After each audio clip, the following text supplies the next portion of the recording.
May 20th, 1959. Marilyn Monroe put on a wig, glasses, and plain clothes to walk the streets as an ordinary woman. What she discovered in those 6 hours would haunt her for the rest of her life. May 20th, 1959, 3:30 p.m. Marilyn Monroe stood in front of her bathroom mirror, completely unrecognizable. The platinum blonde hair was hidden under a brown wig. The glamorous makeup was gone, replaced with plain foundation and zero lipstick. Horn-rimmed glasses covered those famous eyes. She looked like any other working woman in New York City. What she was about to discover during the next 6 hours would absolutely shatter every illusion she had about human nature and change how she saw herself forever. But the most heartbreaking part wasn't how people treated the ordinary woman. It was what she realized about the price of being Marilyn Monroe. May 20th, 1959. To desperate plan. The idea had been eating at Marilyn for weeks. After another humiliating experience where a restaurant owner basically kicked her out because her presence was disrupting other customers, she'd had enough. "I just want to know what it feels like to be normal," she told her friend and acting coach Lee Strasberg that afternoon. "I want to walk down the street without people staring, without photographers stalking me, without everyone having some opinion about every step I take." Lee tried to talk her out of it. "Marilyn, you're literally one of the most recognizable faces on the planet. Someone's gonna figure out who you are." "Not if I do this right," Marilyn shot back, already planning her transformation in her head.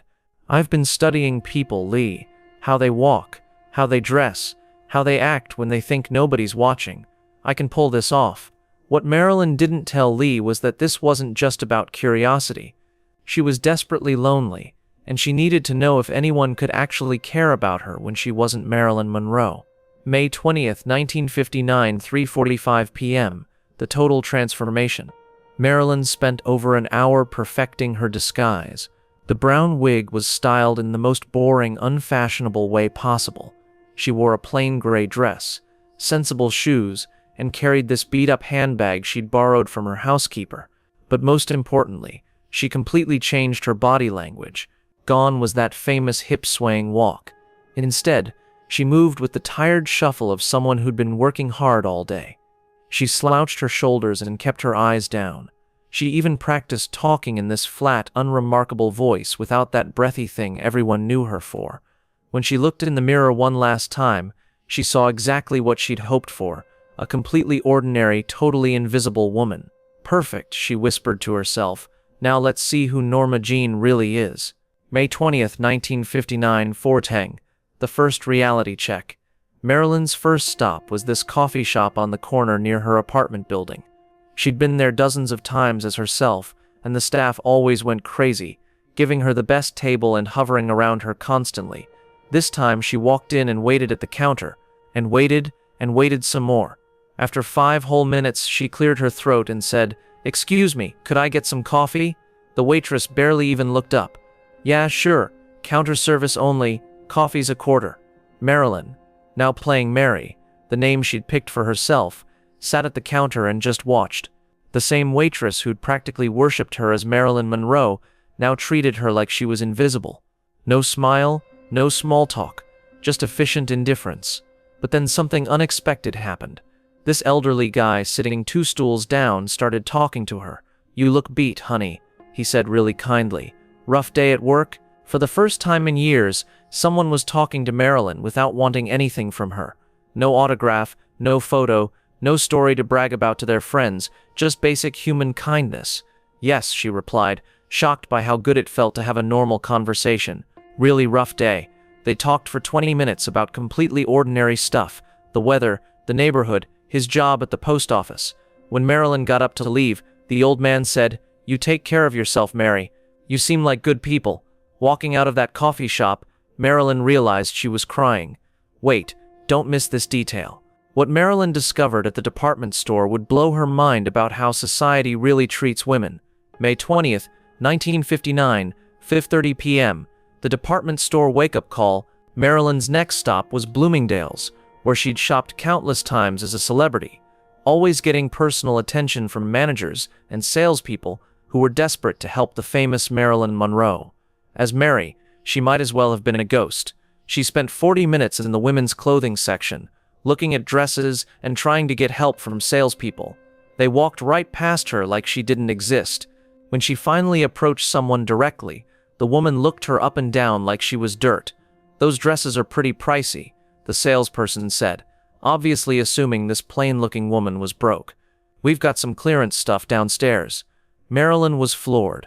She had enough cash in her purse to buy half the store, but because she looked ordinary, she was being treated like trash. But the most eye-opening moment came when she overheard two well-dressed women talking near the jewelry counter. "Did you see that woman over there?" one said, pointing toward Marilyn. "She looks so tired and plain. I wonder what it's like to have nobody care about you." The casual cruelty of that comment hit Marilyn like a truck. These women were talking about Mary, the way people talked about extras in movies, like she wasn't a real person with actual feelings. For the first time, Marilyn got what life was like for most women. Invisible, dismissed, judged by looks and social status. May 20th, 1959, 6:45 p.m. The moment that changed everything. As evening rolled around, Marilyn decided to grab dinner at this small restaurant she'd never been to before. She picked a table by the window and ordered something simple. That's when she spotted him. This guy in his 30s, sitting alone at a corner table, reading a book. He looked sad, exhausted, like someone carrying the weight of the world. Without even thinking about it, Marilyn found herself walking over to his table. "Excuse me," she said in her merry voice. "You look like you could use some company. Mind if I sit with you?" The guy looked up, totally surprised.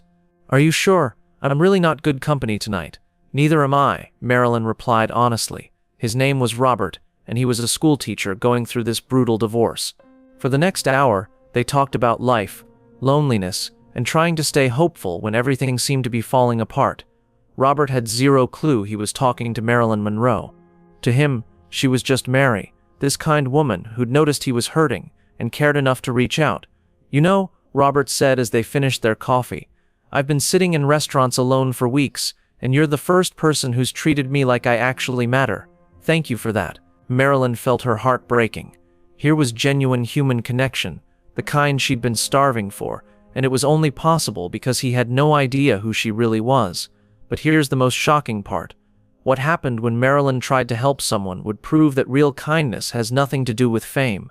May 20th, 1959, 8 p.m. The act of anonymous kindness. As Marilyn walked back toward her apartment, she noticed this young woman crying on a park bench. Without the protection of her celebrity status, Marilyn felt more vulnerable but also more human. She sat down next to the woman. "You okay, honey?" The woman, who said her name was Susan, had just gotten fired from her job as a secretary for screwing up some important document. She was a single mom with a 2-year-old son, and she had no clue how she was going to pay rent. "I just feel so stupid," Susan sobbed. "Everyone at that office treated me like I was worthless, and maybe they were right." Marilyn spent an hour just listening to Susan's story. Then, without revealing who she really was, she did something that surprised even herself. "Susan, I want you to have this," Marilyn said, reaching into her purse and pulling out an envelope with $500 cash, more money than most people made in a month back in 1959. "It's not charity. It's one woman helping another woman." Susan stared at the money in complete shock. "I can't take this. I don't even know you." "That's exactly why you can take it," Marilyn replied. "Because I'm giving it to you as a person, not because I want something from you. Use it to get back on your feet, and when you can, help someone else who needs it."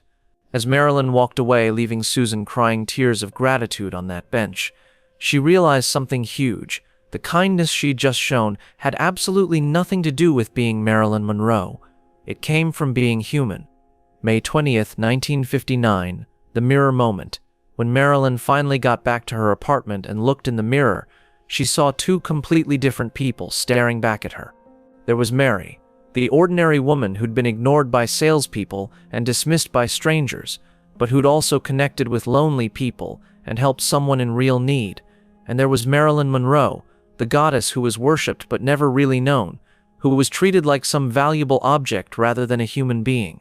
The contrast was absolutely devastating. Mary had experienced more real human connection in 6 hours than Marilyn Monroe had in months. but Mary had also experienced the casual cruelty and indifference that society showed to regular people. That night, Marilyn wrote in her diary, "Today I learned that people love Marilyn Monroe, but they don't see her. They see Mary, but they don't love her.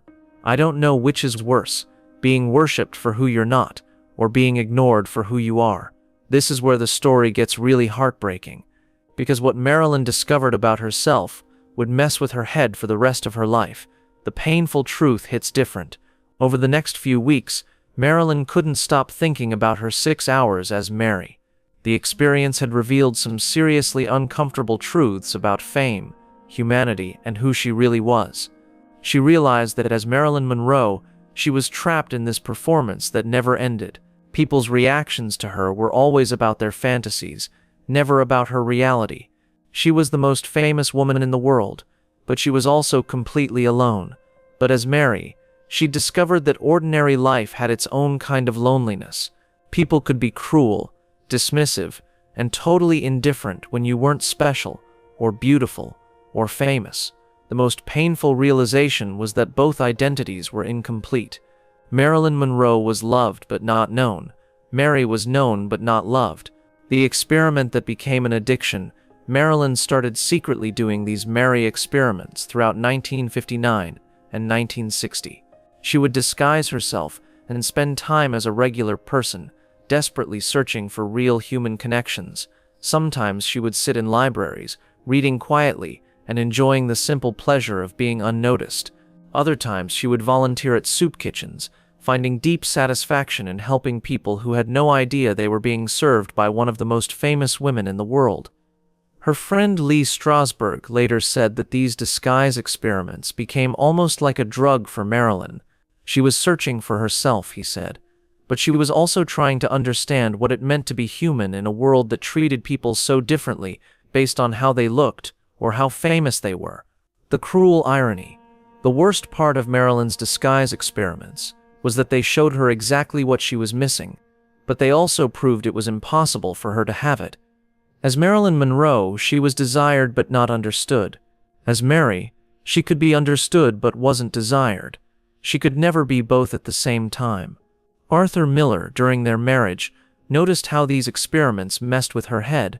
She would come home from these outings both excited and depressed. He later wrote, "Excited because she'd connected with real people, depressed because she knew it could never last. The second anyone found out who she really was, everything would change." The lesson that broke her. The most devastating thing Marilyn learned from her time as Mary was about the nature of love and recognition. She discovered that people are capable of an incredible kindness towards strangers, but only when those strangers don't threaten their sense of self. The moment someone becomes special, famous, or elevated above the ordinary, they stop being human in other people's eyes.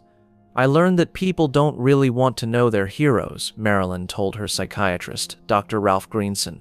"They want their heroes to be perfect and untouchable. But perfect and untouchable means alone." The final experiment, Marilyn's last documented Mary experiment, happened just weeks before she died in 1962. According to her housekeeper, Mrs. Murray, Marilyn spent an entire day disguised as a regular woman, visiting children's hospitals and reading to sick kids. The children who didn't recognize her just enjoyed having this kind woman spend time with them. Marilyn later told Mrs. Murray it was one of the happiest days she'd had in years. She came home that night and said, "I finally figured out who I really am," Mrs. Murray remembered. When I asked her what she meant, she said, "I'm just someone who wants to love people and be loved back. Everything else is just costume and makeup." What this all means, Marilyn Monroe's experiment in being ordinary shows us something deep about fame, identity, and human nature. It proves that the very things we think we want, to be special, to be noticed, to be desired, can become prisons that cut us off from real human connection. But it also shows that ordinary life, while offering the possibility of authentic relationships, comes with its own challenges of invisibility and social cruelty. Most importantly, Marilyn's story shows us that underneath all the costumes, makeup, and personas we wear, we're all searching for the same thing: to be seen, understood, and loved for who we really are. The tragedy of Marilyn Monroe isn't just that she died young. It's that she spent her life trapped between two incomplete identities, never able to be fully herself in a world that couldn't handle both her humanity and her legend. What this means for the rest of us, Marilyn's 6 hours as Mary, is like a mirror for our own lives. How often do we treat people differently based on their appearance, status, or fame? How often do we fail to see the humanity in both the ordinary and the extraordinary people around us? Her experiment reminds us that everyone, from the most famous celebrity to the most invisible stranger, is searching for the same basic human connections, kindness, understanding, and real love. Maybe the real lesson of Marilyn's disguise isn't about fame at all. Maybe it's about learning to see the Mary in everyone we meet, and the Marilyn in ourselves, the ordinary human being who just wants to matter to someone. Because in the end, we're all just people trying to figure out how to love and be loved in a world that makes both seem crazy complicated. What do you think about Marilyn's experiment?